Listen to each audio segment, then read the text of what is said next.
Hola a todos, yo soy el doctor Gustavo José, yo soy médico neurólogo del Servicio de Neurología del Hospital Padilla y se me pidió la tarea de hacer una revisión sobre miastenia gravis, conceptos generales de la enfermedad y de aspectos generales también del tratamiento.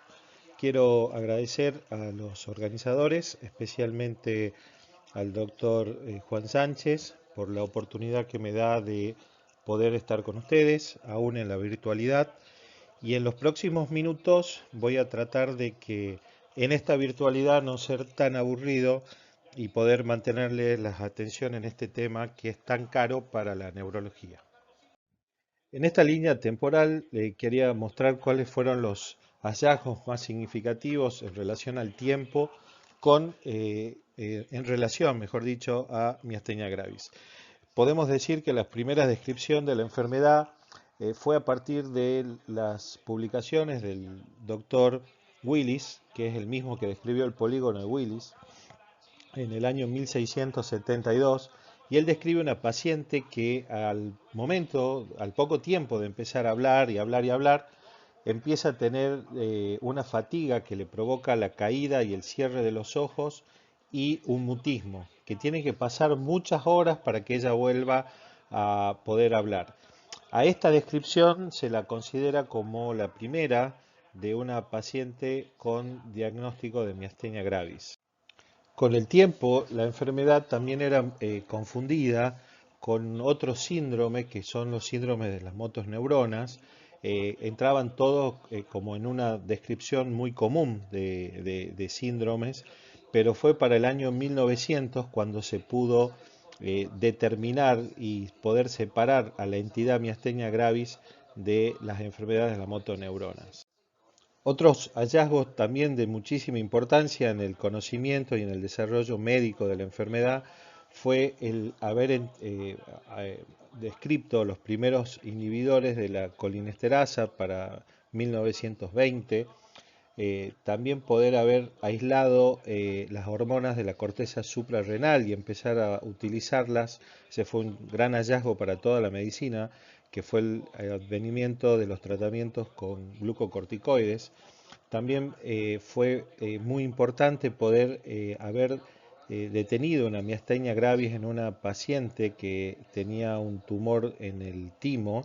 Si bien describe la cirugía la mejoría de los síntomas en cuanto a la miastenia gravis, la paciente termina muriendo por su linfoma, pero fue la primera asociación entre el timo y la enfermedad. Luego aparecieron los hallazgos histoquímicos que demostraron la presencia de los receptores de acetilcolina dentro de la placa neuromuscular. Luego vino los hallazgos de los anticuerpos dirigidos contra estos receptores de acetilcolina. Y luego, gracias a la biología molecular y a la medicina molecular, pudieron aparecer nuevos antígenos o proteínas de la placa neuromuscular que vamos a describir a continuación, y a su vez estos anticuerpos dirigidos contra otras estructuras diferentes a los receptores de acetilcolina. Entonces llevamos hasta tiempos contemporáneos un desarrollo de más de 400 años de conocimiento y aprendizaje sobre esta enfermedad. Para entender a la miastenia gravis creo que es fundamental tener un conocimiento de las estructuras que están relacionadas con la enfermedad. Acá vemos tres gráficos. En el primero, una imagen más macroscópica del arribo del axón hacia el uso muscular.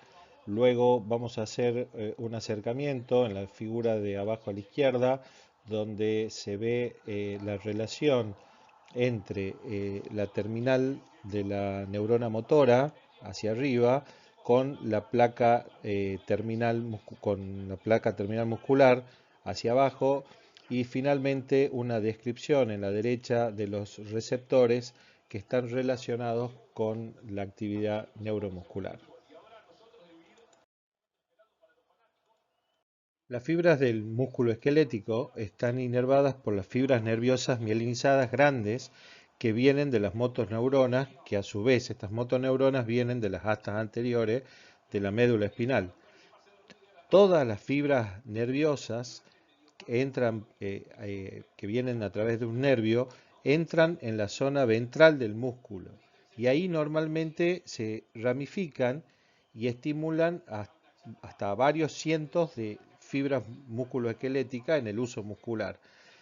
Cada una de estas terminaciones forma una unión que se llama unión neuromuscular y con la fibra muscular cerca del punto medio del músculo. Y el potencial de acción que se genera en esta placa neuromuscular eh, viaja a través de toda la fibra muscular hacia los extremos, por eso entra en la parte ventral del músculo. En este punto el axón ingresa en el vientre del músculo como si fuera en una pequeña invaginación, pero no forma parte del músculo. En la placa terminal se forma un espacio que es un espacio sináptico o hendidura sináptica entre el axón y el músculo. Y a su vez el uso muscular tiene cientos de invaginaciones que sirven para aumentar la superficie de contacto entre el neurotransmisor que va a liberar el axón y las superficies de absorción dentro de la hendidura sináptica. Otro dato de mucha importancia es que justo por debajo de las hendiduras sinápticas hay una enorme cantidad de mitocondrias que van a aportar el ATP para la función energética de la contracción muscular. Como se puede ver en la gráfica, el axón neuronal está llena de vesículas, que estas vesículas van a estar cargadas de acetilcolina, que es el neurotransmisor de la unión neuromuscular. En este esquema tratamos de señalar las estructuras principales que se encuentran en la unión neuromuscular. En la parte superior, el nervio; en la parte media, la hendidura sináptica; y en la parte inferior, la placa terminal muscular. Observen cómo en la parte muscular se producen estas invaginaciones que, como habíamos dicho hace un instante, aumentan la superficie de contacto entre los neurotransmisores que van a provenir de la terminal de la motoneurona hacia el músculo. Los componentes más importantes en este esquema son sin duda las bombas de sodio y potasio, voltaje dependiente especialmente, y las bombas de calcio, voltaje dependientes.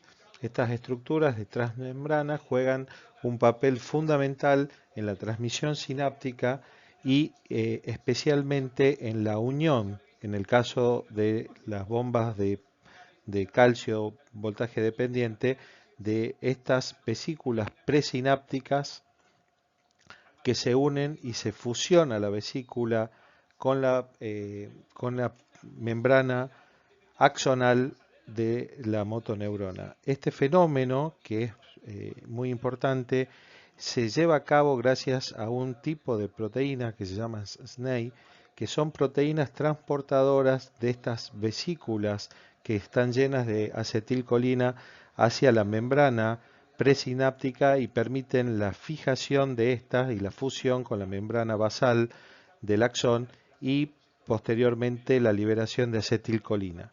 Otros elementos muy importantes para reconocer en la unión son, por supuesto, los receptores de acetilcolina que se encuentran a lo largo de la membrana, los receptores de sodio voltaje dependiente, que son los que van a prolongar el potencial de acción dentro del uso muscular.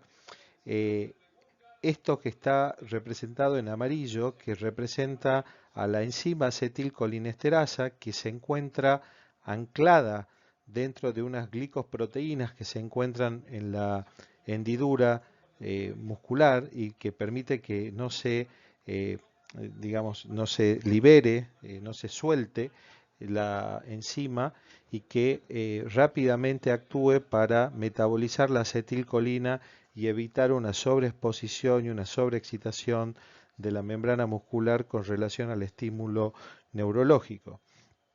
También podemos identificar otras proteínas que son del músculo, como las MASC y los receptores de arginina que vemos a continuación. Las vesículas de acetilcolina que ocupan la región basal de la motoneurona, una vez que están en posición y al llegar el potencial de acción terminal del nervio, causa una liberación masiva de acetilcolina hacia la hendidura sináptica. Esto provoca que miles de moléculas de acetilcolina interactúan con los receptores de acetilcolina en la placa y produce lo que se llama un potencial de placa, que desencadena a su vez un potencial de acción a lo largo de todo el sarcolema. Este potencial de acción es transmitido al interior de la fibra muscular a través de los tubos T, que provoca la apertura de los canales de voltaje, los canales de calcio voltaje dependiente, que se localizan en el retículo sarcoplásmico. Esto a su vez desencadena que haya un gran flujo de iones de calcio desde el retículo sarcoplásmico hacia el sarcoplasma, y este incremento súbito del calcio en el sarcoplasma permite la unión de la actina a la miosina, lo que desencadena la contracción muscular. Estas moléculas de acetilcolina que habían sido liberadas ahora van a sufrir una rápida degradación por la enzima acetilcolinesterasa, que se encuentra anclada a la membrana basal del lado del músculo, pero también van a sufrir una reabsorción por parte de la neurona presináptica, y es uno de los mecanismos importantes para la formación de nuevas vesículas para nuevos potenciales de acción. Un rol todavía poco claro juegan las proteínas MASC y las proteínas LRP4, dependiendo de arginina.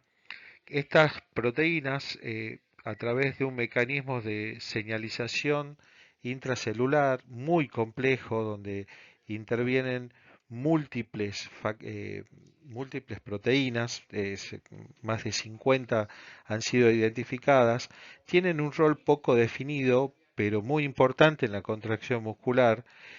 Sabemos que tiene que ver con procesos como la maduración de la unión neuromuscular, tiene que ver con procesos de regeneración de actina y también en procesos de expresión de los receptores de acetilcolina.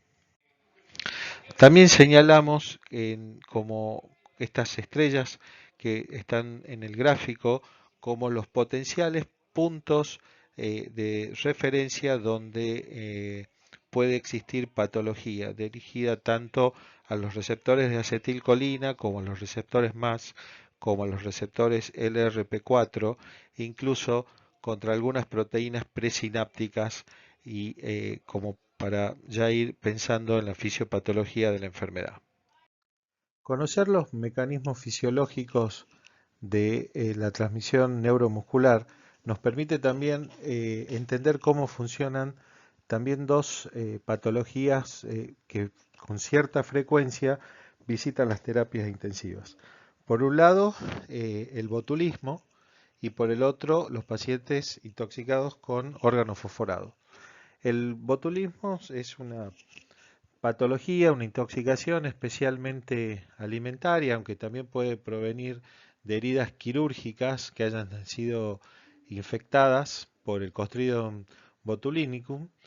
Estas bacterias producen una proteína, que es una proteína muy termolábil, pero especialmente cuando se producen intoxicaciones alimenticias, la falta de cocción de estos alimentos es la que permiten la proliferación del Clostridium en condiciones de anaerobiosis y a su vez la producción de esta toxina por parte de la bacteria. Hace poco tiempo hubo un caso de intoxicación de unas hermanas en Buenos Aires que habían consumido humus y que fueron ingresadas en la terapia intensiva con una falla respiratoria aguda a causa de la intoxicación alimenticia con, con la toxina del botulismo. También hay una utilización médica por parte de esta toxina a través la usamos especialmente en neurología, a partir de la toxina botulínica y que comercialmente se conoce como Botox. Para entender el mecanismo de acción, sin tratar de ser eh, muy fino en el detalle, el botulismo causa una unión irreversible sobre las proteínas SNAE, las que les había mencionado hace rato, que son las proteínas transportadoras de las vesículas de acetilcolina hacia la membrana basal y son las que contribuyen a la fusión de estas membranas. Al estar fosforilizadas estas proteínas a causa de la toxina, sufren un proceso de generación, de, de reabsorción y digamos, de pérdida de estas proteínas, y eso hace que la membrana se vuelva impermeable para la liberación de acetilcolina. Entonces podríamos decir que el mecanismo de acción por el cual el botulismo causa la parálisis muscular es un mecanismo presináptico. Por el otro lado, los órganos fosforados, estas moléculas, que acá está la fórmula donde está el componente del fósforo, se unen en forma irreversible a la acetilcolinesterasa. Esto provoca que una vez que el músculo libera acetilcolina, sature los receptores de acetilcolina de toda la placa neuromuscular y que ésta no pueda ser digerida o no puedan ser metabolizadas esta acetilcolina, que en condiciones normales la vida de esta acetilcolina es de milisegundos, pero al no estar la acetilcolinesterasa se empieza a prolongar el tiempo de la estimulación de la acetilcolina sobre los receptores de acetilcolina de la placa muscular. Y este sería el mecanismo de acción de los órganos fosforados. Sería entonces un mecanismo postsináptico. Y entrando ya a miastenia gravis, quería contarle un poco de la epidemiología de la enfermedad. Podemos decir que la miastenia gravis es una enfermedad que tiene una distribución mundial que afecta a personas de ambos sexos y que puede aparecer en cualquier edad de la vida.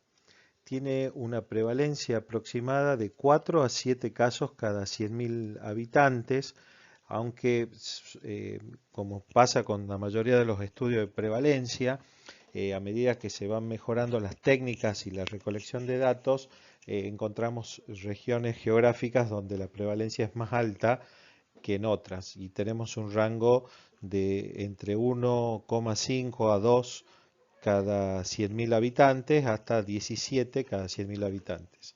No hay datos concretos en la Argentina.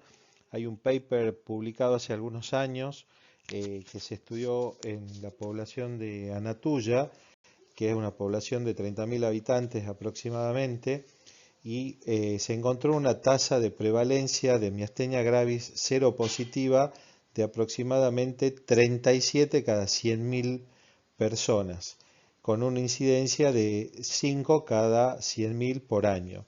Pero esta incidencia encontrada en Anatuya, en el noroeste argentino, es muy difícil de traspolarla a toda la República Argentina. Podemos decir también desde un punto de vista epidemiológico que encontramos dos picos de la enfermedad relacionados con el sexo. El primero, podemos decir que se da en mujeres jóvenes, que aparece generalmente entre la segunda y la tercera edad y que en este caso la diferencia por sexo es de 7 casos en mujeres con 3 de varones. Por el otro lado, en pacientes de mayor edad, que entre la sexta y séptima década de la vida, la relación aquí cambia 3 a 1 a favor de los hombres. En cuanto a la fisiopatogenia de la enfermedad, podemos distinguir dos tipos de anticuerpos. Los anticuerpos que se producen a partir de una patología típica y las miastenias gravis que tienen anticuerpos que raramente se asocian a patología típica o por lo menos aún no han sido descritas. En el primer lugar, siendo el más común, los asociados con patología típica, lo que encontramos son que estos pacientes tienen anticuerpos contra los receptores de acetilcolina. Estos anticuerpos son especialmente inmunoglobulinas del tipo 1 y del tipo 3, que son de las cuatro tipos de isoformas de inmunoglobulina G, son las que más activan al complemento. Entonces, uno de los mecanismos de destrucción por el cual estos anticuerpos ejercen su acción nociva es a través de la activación del complemento.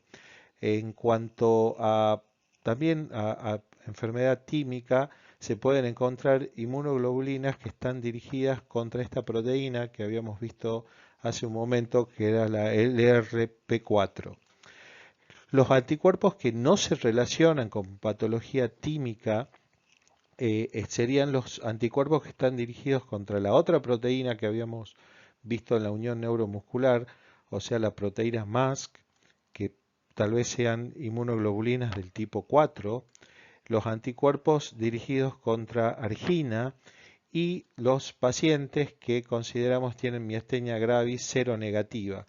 Los seronegativos son los pacientes que no podemos identificar anticuerpos contra acetilcolina ni tampoco podemos encontrar anticuerpo anti-MASC. En estas fotografías de microscopía electrónica, lo que se trata de señalar es la destrucción de la membrana postsináptica, de la membrana del lado muscular, a partir de la activación del complemento. También por técnicas de histoquímicas se puede demostrar la presencia de anticuerpos y de complejos antígenos, anticuerpos específicos en las membranas basales. Y en estas imágenes de anatomía patológica podemos ver los subtipos de timoma que pueden presentar los pacientes. En el gráfico A encontramos el timoma tipo A, que tiene una escasa cantidad de linfocitos en toda la estructura. En la foto tipo B tenemos los timomas AB, que tienen focos ricos en linfomas. Se ve mayor proliferación linfocítica. En el C tenemos tenemos un timoma tipo B1, donde se puede observar una isla medular típica, y en la foto D tenemos un timoma tipo B2, que hay una disminución del parénquima y del tejido linfoide.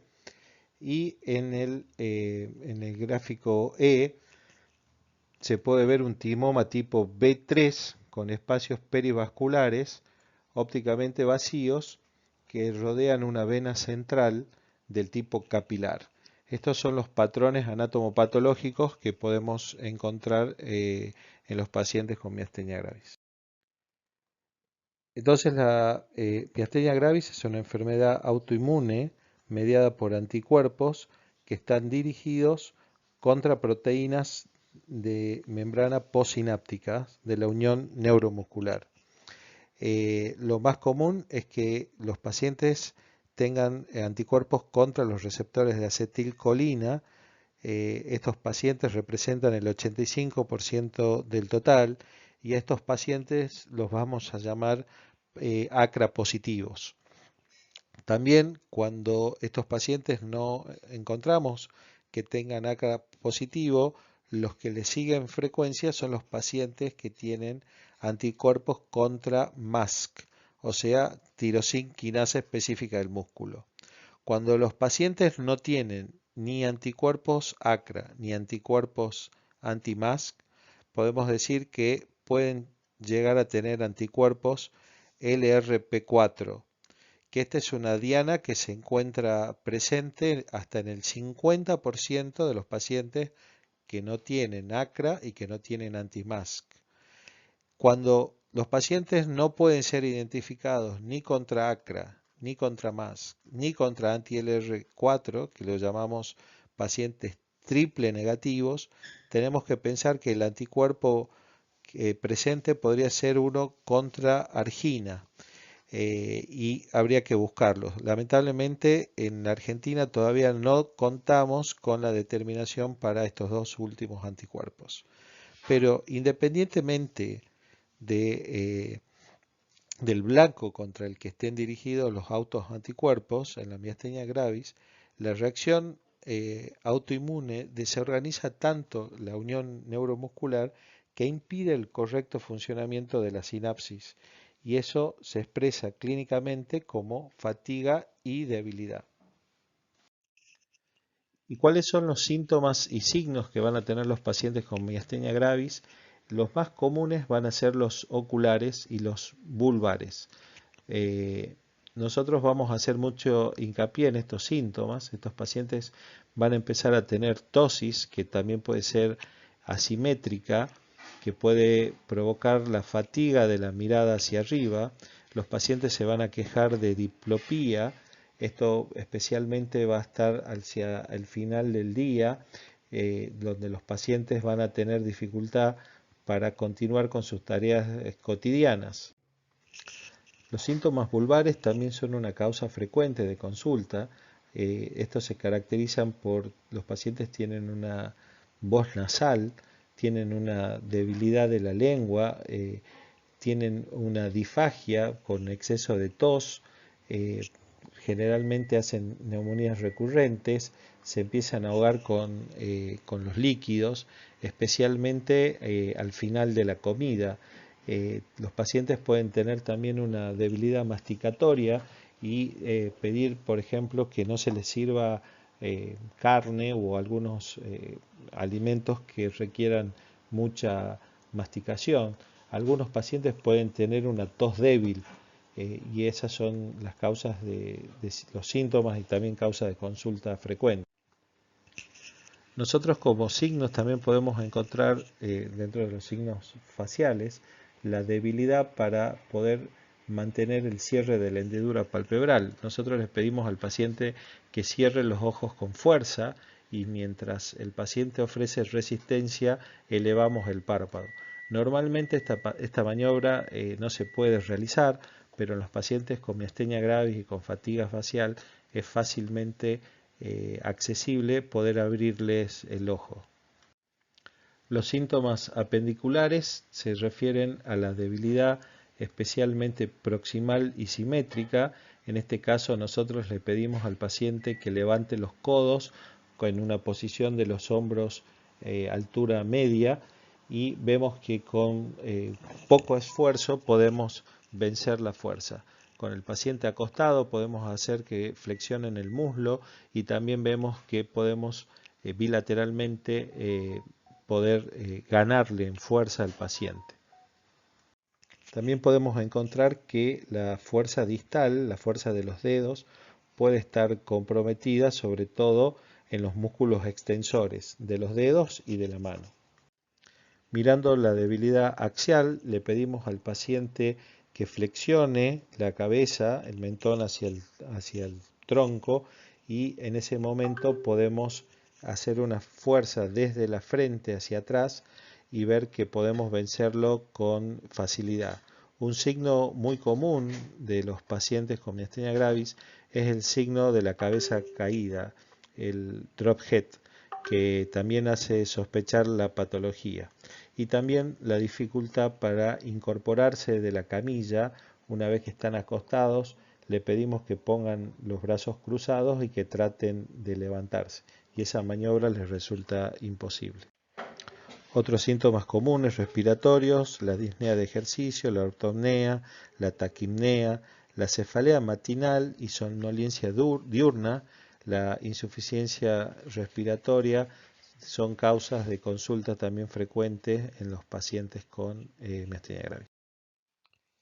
La clasificación de la miastenia gravis en grados está dada por la presencia de síntomas, sean oculares pura o ya sea en forma generalizada.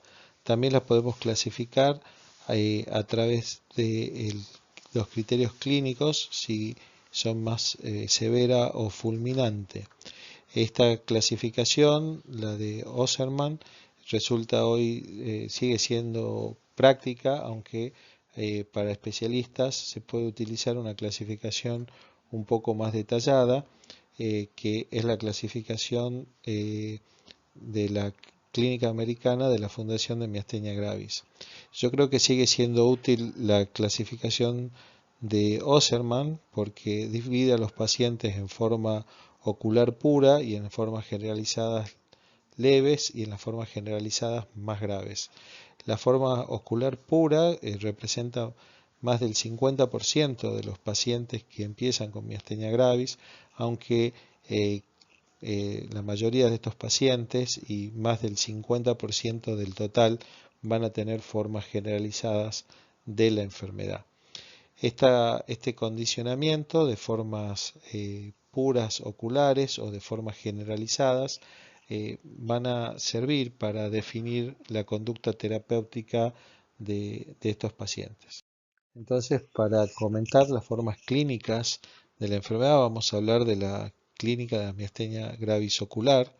Lo que vemos en estos pacientes es una debilidad variable, especialmente de los párpados y de los movimientos oculomotores.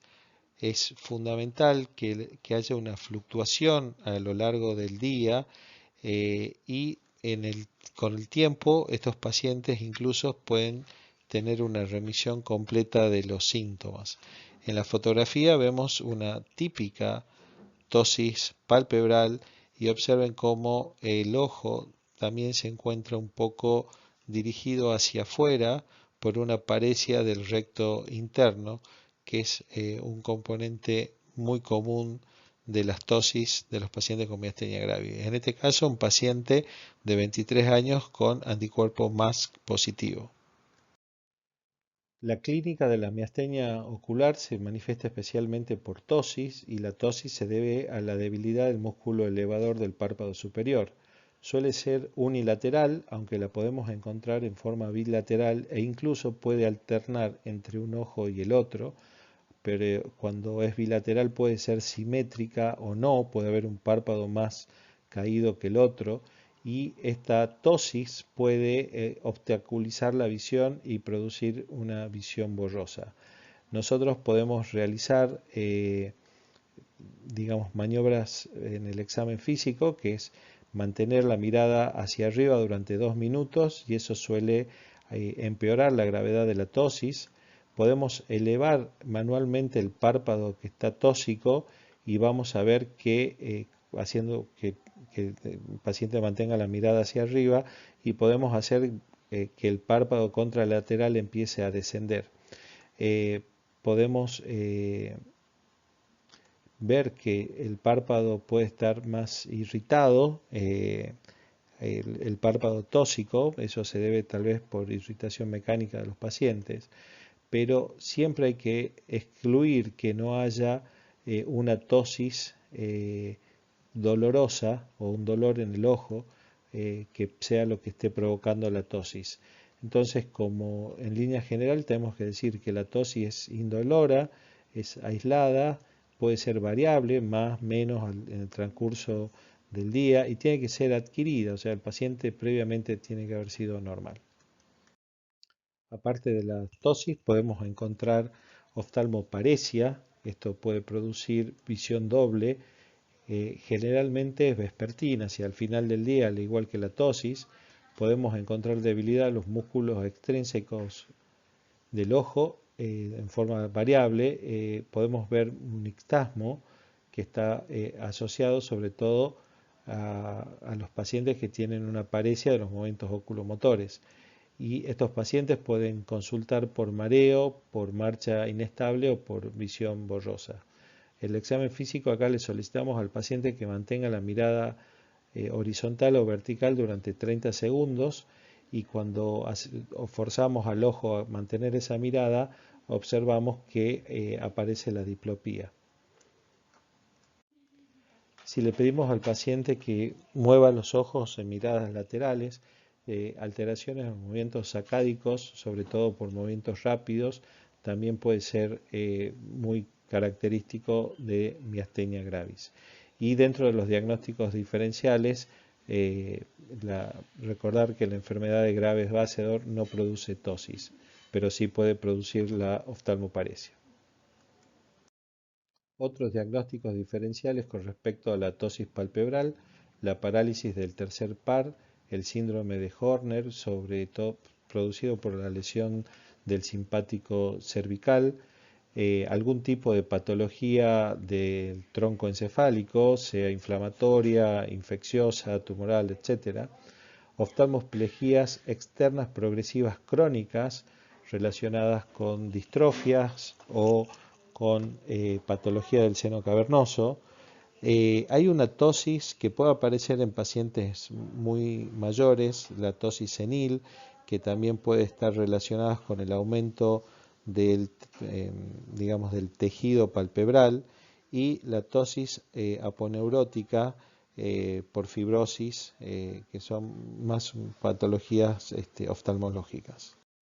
Podemos buscar mejorar el músculo debilitado a través de, podemos hacer una prueba de descanso, le pedimos al paciente que cierre los ojos durante 2 minutos y vemos si mejora la tosis. La prueba del sueño, le pedimos que cierren los ojos durante 30 minutos y lo volvemos a evaluar. La prueba del hielo, ponemos, cuidando de no quemar la piel, ponemos sobre el párpado, sobre la región del elevador del párpado, un cubito de hielo durante 2 a 5 minutos y vemos si eso mejora la tosis palpebral. Hacemos la prueba de Tensilon usando 2 miligramos de hidrofonio eh, y vemos si mejora la tosis palpebral. Podemos llegar a utilizar hasta 10 miligramos. Podemos usar el Mestinón, una prueba con piridostigmina. Le damos el comprimido durante unos días y lo volvemos a evaluar. Y por supuesto que medimos la hendidura palpebral antes y después de las pruebas. Una mejoría en la apertura palpebral del paciente da como resultado una prueba positiva para miastenia gravis. Siguiendo con el diagnóstico, tenemos que pedirle a los pacientes la detección de anticuerpos ACRA. Si el resultado es negativo de estos anticuerpos, no descarta la enfermedad.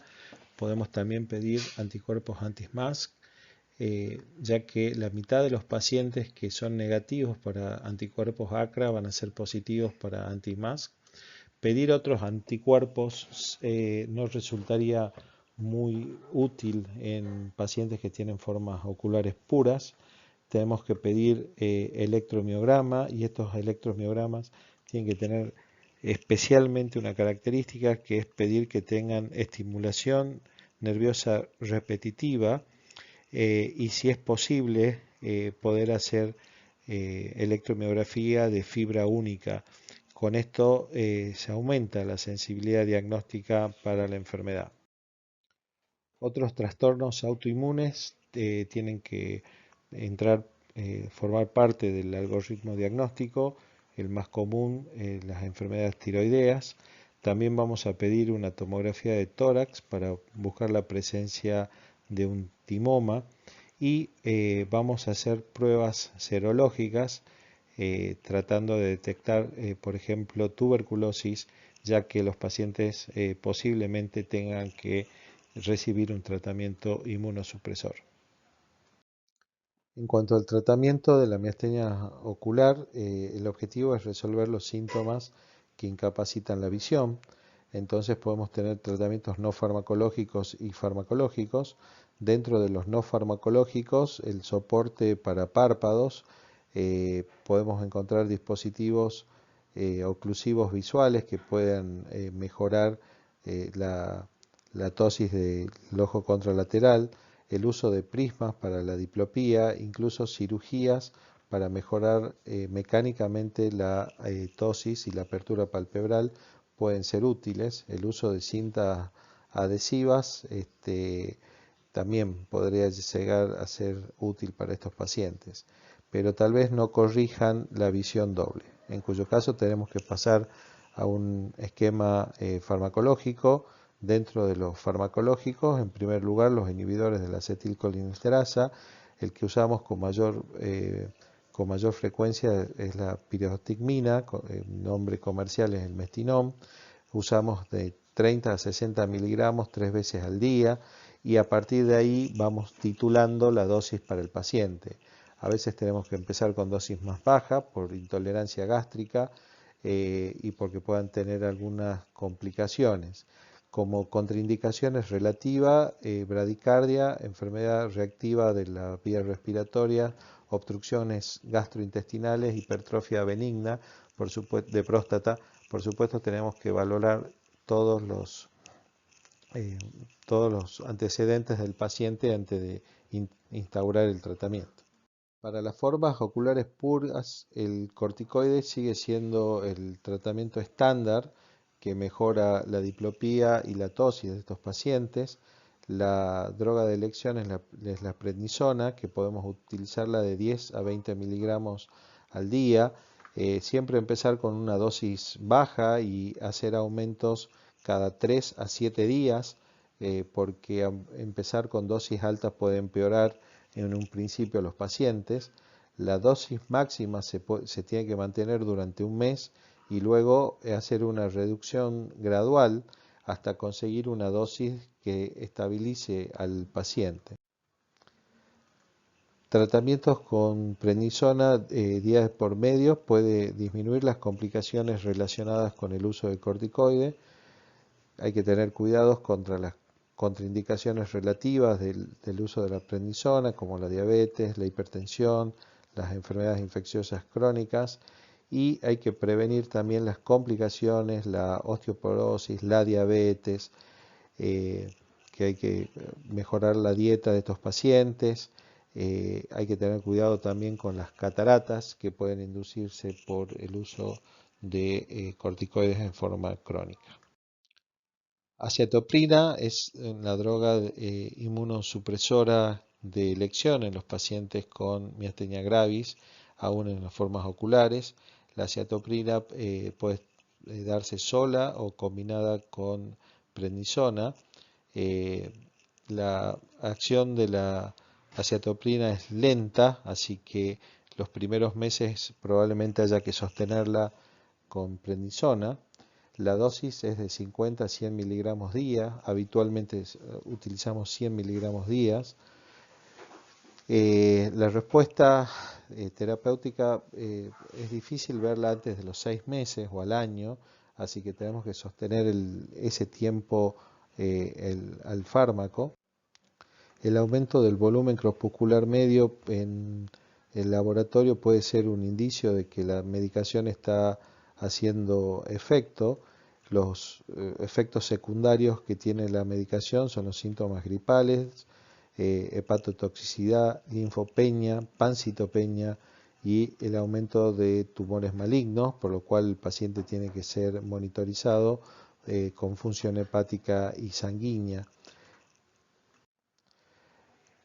Nosotros no tenemos disponible, pero en otras partes hacen la prueba del déficit del gen de la tiopurina metiltransferasa, que va a condicionar la dosis en más o menos de acetoprina, pero no es algo que tengamos disponible. El micofenalato es otra droga inmunosupresora que la tenemos reservada especialmente para las formas de miastenia gravis generalizadas, al igual que la ciclosporina o el tacrolimus. La miastenia gravis vulvar no es una forma de presentación común de la enfermedad, requiere un tratamiento con mayor rapidez, tenemos que ser más incisivos, clínicamente los pacientes empiezan con signos de vulvares, con afección de pares bajos. También pueden presentar debilidad facial, pueden tener dificultad para cerrar los labios, para poder silbar, para poder sonreír, para poder inflar las mejillas o para poder succionar. Podemos encontrar signo de Bell, que los pacientes no pueden ocluir los ojos por compromisos del séptimo par, pueden tener dificultad deglutoria con regurgitación de líquidos por la nariz al momento de tragar, sensación de comida atascada en la garganta.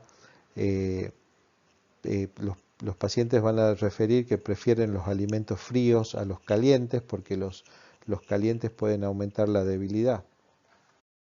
La debilidad de los músculos respiratorios, como se muestra en la gráfica, los pacientes tienen la boca entreabierta, no la pueden cerrar y se ayudan a veces con la mano para poder cerrar la boca, incluso para masticar.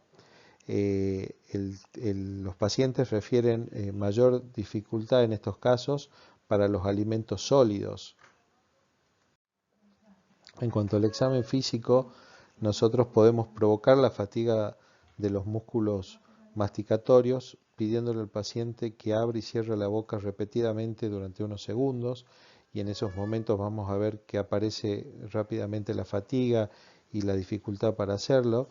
Tenemos que explorar la lengua, le pedimos al paciente que saque la lengua y podemos observar que en la lengua aparece un surco central, que esto es típico de la debilidad de los músculos linguales. También podemos pedir que empuje la lengua por la comisura yugal de la boca y empujarla contralateralmente desde el cachete y vemos que fácilmente podemos reducir la fuerza de la lengua. Los pacientes pueden tener dificultad para protruirla.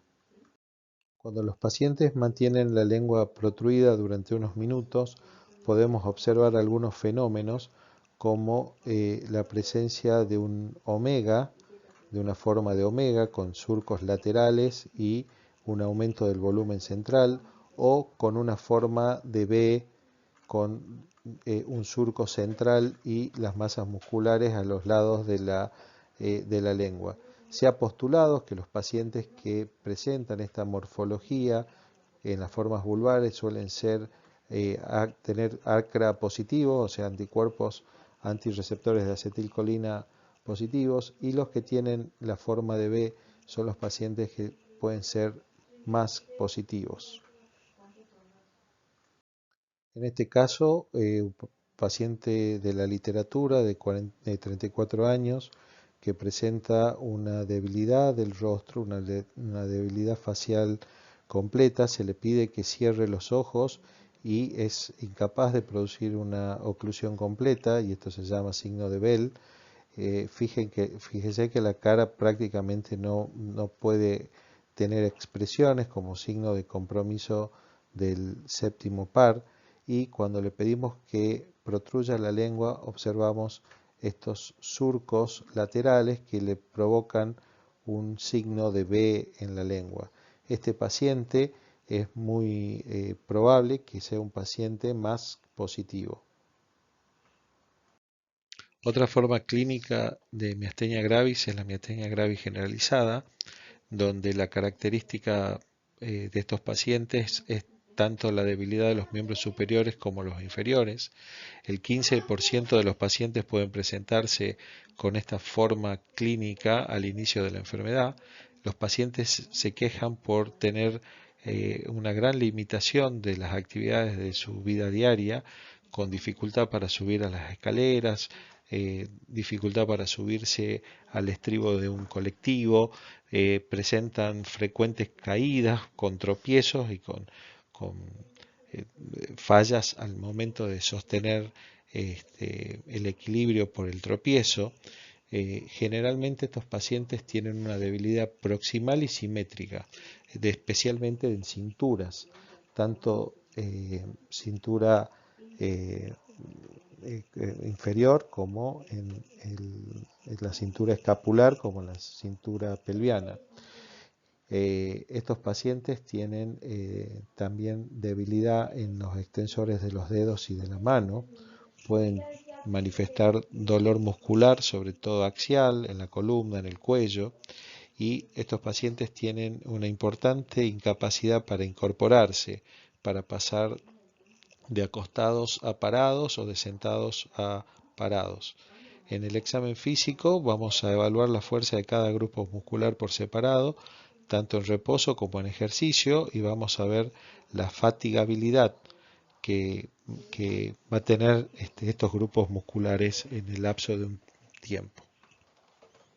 Nosotros también utilizamos para cuantificar a estos pacientes la escala cuantitativa de miastenia gravis. En esta escala, para las formas de miastenia gravis generalizada, vamos a tener una serie de ítems para valorar, para ver si están presentes o no, y según esto vamos a poder tener un score para saber si la forma clínica es de más o de menos gravedad en estos pacientes. El diagnóstico, tanto de las formas vulvar como de las formas generalizadas, va a depender de la clínica. Otra vez podemos hacer la prueba de hielo y del reposo. Podemos usar la prueba de hidrofonio midiendo la fuerza antes y después de la aplicación de la medicación. Vamos a usar la escala cuantificativa de miastenia gravis antes y después de la administración de piridostigmina vía oral. Esto tenemos que esperar un tiempo hasta que la medicación empiece a hacer efecto.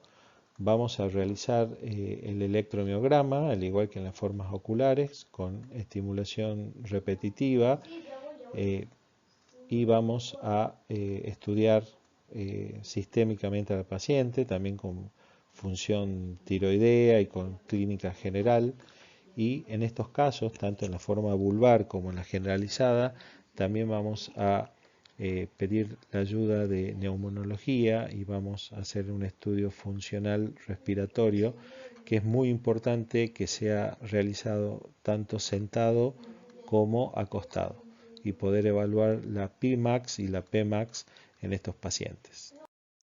En cuanto al tratamiento de las miastenias gravis vulvares y generalizadas, tenemos los tratamientos de primera línea, que son los más efectivos también, y en estos encontramos el uso de piridostigmina, el uso de prednisona y especialmente el uso de la timectomía.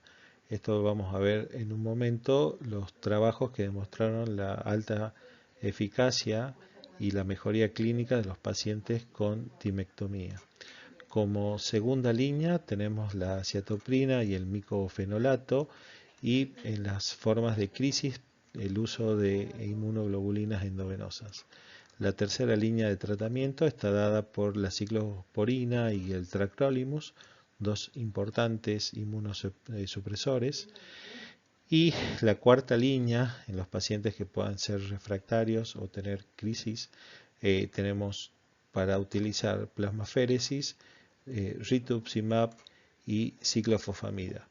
Nosotros en nuestro hospital, y por una cuestión de accesibilidad, cuando los pacientes tienen formas muy severas y refractarias de la enfermedad, también ponemos la ciclofosfamida como segunda o tercera línea de acción por la disponibilidad que tenemos de la medicación.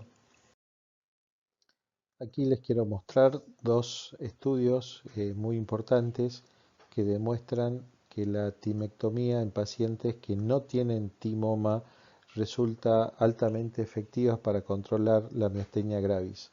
En la izquierda, un paper publicado en el 2018, es un metaanálisis de 17 trabajos que en conjunto reclutaron 5.800 pacientes, donde recibían el mejor tratamiento médico y el tratamiento médico más timectomía. Cuando uno hace la comparación de varianzas de los distintos protocolos, se llega a una conclusión de que la timectomía era mejor que el tratamiento médico solamente, y que tenían un aumento de 2,34 veces la posibilidad de remisión de la enfermedad si al tratamiento médico se le agregaba timectomía. En este estudio, que es el MGTX, publicado en 2019, es uno de los trabajos con mejor metodología que se realizó para evaluar timectomía en pacientes que no tengan timoma, y se comparaba timectomía con prednisona versus pacientes tratados solo con prednisona. El estudio a largo plazo demostró que en línea roja los pacientes que tenían timectomía más prednisona tenían un mejor outcome que los pacientes que solamente recibían prednisona. En este paper, que participaron aproximadamente 36 centros de 15 países diferentes, Argentina participó con un centro, es el que más evidencia aporta a la timectomía para controlar la enfermedad. Y en estos últimos minutos nos vamos a enfocar a lo que es la crisis miasténica. La crisis miasténica la definimos como el resultado de una miastenia gravis lo suficientemente grave para provocar falla respiratoria y que el paciente requiera ventilación mecánica.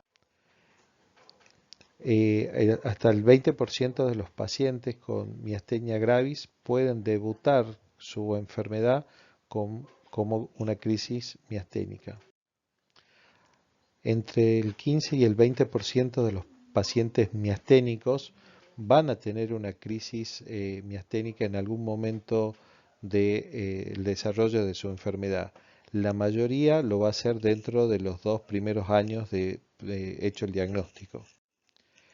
La crisis miasténica es más común en los pacientes que tienen anticuerpos anti-MASH. Es mayor la frecuencia del síndrome en pacientes del sexo femenino. Hay una distribución bimodal también, hasta los 60 años es más común en mujeres, y luego también puede aparecer en hombres y en mujeres por igual. Si detectamos que el paciente está en crisis miasténica o sospechamos que ya va a haber una falla respiratoria, no tenemos que hacer pruebas con inhibidores de acetilcolina. Encontramos factores precipitantes de la crisis miasténica, especialmente las infecciones.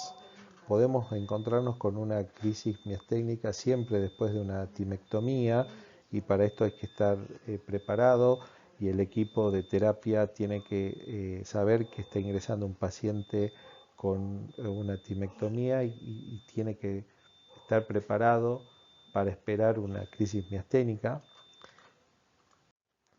Podemos desencadenar una crisis miasténica con un ascenso rápido de corticoides en los pacientes con reciente diagnóstico. El embarazo también es una causa de crisis que puede provocar una crisis miasténica. Algunos fármacos, como las quinolonas, los macrólidos, algunos antipsicóticos pueden generar una crisis miasténica. Y encontramos que la lista realmente se agranda con interferones, toxina botulínica, el estrés, sobre todo el estrés quirúrgico, pero hay que tener cuidado con algunos tipos de antibióticos, ¿no? Especialmente los aminoglucósidos, las fluoroquinolonas, las penicilínicas. Algunos pueden desencadenar la crisis miasténica. También algunos anestésicos y algunos ansiolíticos como benzodiazepínicos que tengan acción miorrelajante. Todos estos fármacos deben ser utilizados con mucho cuidado en los pacientes miasténicos para no desencadenar una crisis miasténica. También tenemos que diferenciar una crisis miasténica de una intoxicación colinérgica. En las crisis miasténicas suele estar presente la tosis, en las intoxicaciones colinérgicas no. La oftalmoparesia es común, en las crisis colinérgicas no. Las pupilas suelen ser normales en las crisis miasténicas y los pacientes con colinérgicos tienen que tener una miosis reactiva. La debilidad facial puede estar presente, la debilidad apendicular puede estar presente en ambos. Fasciculaciones son muy raras en las crisis miasténicas y son bastante frecuentes en las intoxicaciones colinérgicas. No suele haber síntomas disautonómicos en los pacientes miasténicos, en cambio en los pacientes que tienen una intoxicación colinérgica puede aparecer bradicardia, diarrea, broncorrea, cialorrea, síntomas, digamos, colinérgicos. Tenemos que estar muy atentos a la presencia de estos síntomas que van a definir la crisis miasténica, que haya un empeoramiento súbito de la debilidad y la fatiga de los pacientes, que la debilidad sea predominio proximal, por ejemplo, que haya una pérdida del sostén cefálico, que aparezca mastosis y diplopía, que tenga un empeoramiento de la disartria y una voz nasal, y que el paciente se queje de esta disfagia y que lo veamos con taquipnea y con dificultad respiratoria, que nos está indicando una insuficiencia ventilatoria. Hacemos un examen semiológico rápido, vemos si hay un aumento de la tosis o empeoramiento de la tosis, la oftalmoparesia, la debilidad facial, y vemos la fuerza respiratoria y la fuerza de los músculos axiales y de los extensores de la mano, y si estos realmente están empeorados en las últimas horas o en los últimos días, nos puede estar hablando del inicio de la crisis miasténica. Por supuesto, los signos de debilidad y de inminente falla respiratoria, la taquipnea u ortopnea, la taquicardia sinusal, el hablar entrecortado y no poder contar a más de 5 a más de 10 sin que falte el aire, la utilización de músculos accesorios, la sudoración facial, la debilidad del cuerpo, del cuello y el patrón de respiración paradojal son predictores de falla respiratoria inminente. Como tips, la evaluación de la función ventilatoria: no existen verdaderos valores de corte para guiar a la necesidad de asistencia ventilatoria en estos pacientes. Lo que debe determinarse según el juicio del examinador. Y la gasometría arterial tampoco es tan útil, ya que la hipoxemia es demasiado tarde en los casos de los pacientes con falla respiratoria, y la hipercapnia todavía es más tardía. Así que uno debería indicar ventilación mecánica en los pacientes con crisis miasténica aún sin valores de gasometría que lo justifiquen enteramente.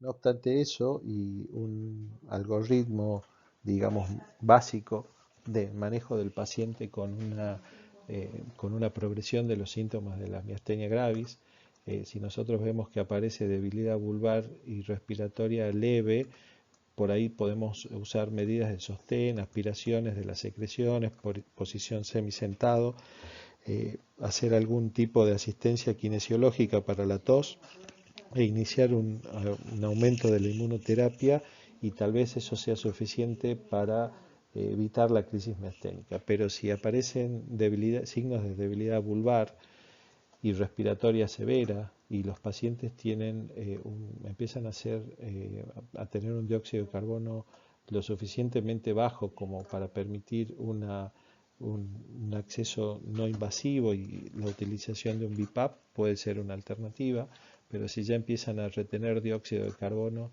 la intubación es la única alternativa terapéutica. Los pacientes ya ingresados en la urgencia tenemos que tener un sostén ventilatorio adecuado y manejo de las secreciones, ya sea con dispositivos invasivos o no de la vía aérea.